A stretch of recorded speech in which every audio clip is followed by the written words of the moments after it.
खूपच उशीर झालाय. मला मंदिरात जाऊन त्या रुद्रकेतूंना भेटावंच लागेल.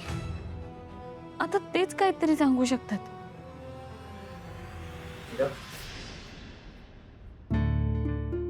हा, बोला ना.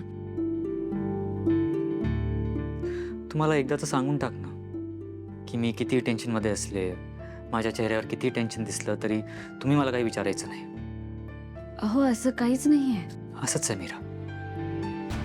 संध्याकाळपासून तू कसल्या तरी टेन्शनमध्ये दिसतेस. मला तुला विचारलं तर मला काही सांगत नाहीस. सांग मला काय झालं. काही नाही, ते मला मंदिरात जावं लागणार आहे परत, इतकंच. एवढंच ना? ठीक आहे ना, जाऊयात आपण मग. नाही, नको. तुम्ही नका येऊ. वेदासाठी अनन्या आहे घरी, काळजी करू नकोस. हे बघा, तुमची खरंच तिथे काहीच गरज नाहीये.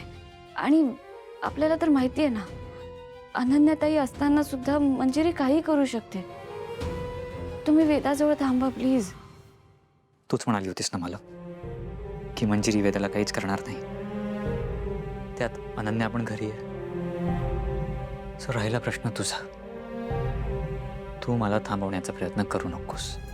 मी येतोय तुझ्यासोबत. ठीक आहे, चला. चल.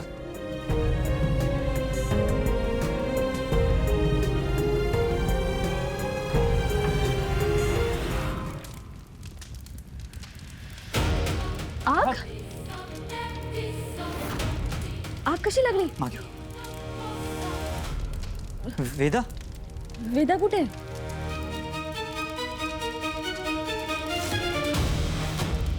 वेदा.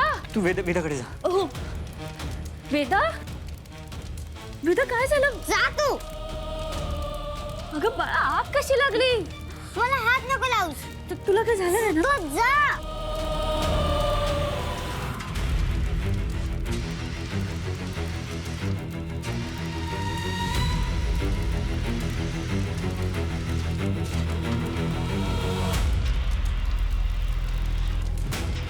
दादा, अरे आग मागे राहा तू.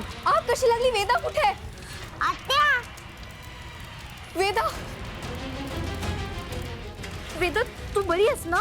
तुम्ही विचारा ना, तिला लागलं नाहीये ना? ही आग कशी लागली? काही लागलं नाही ना तुला?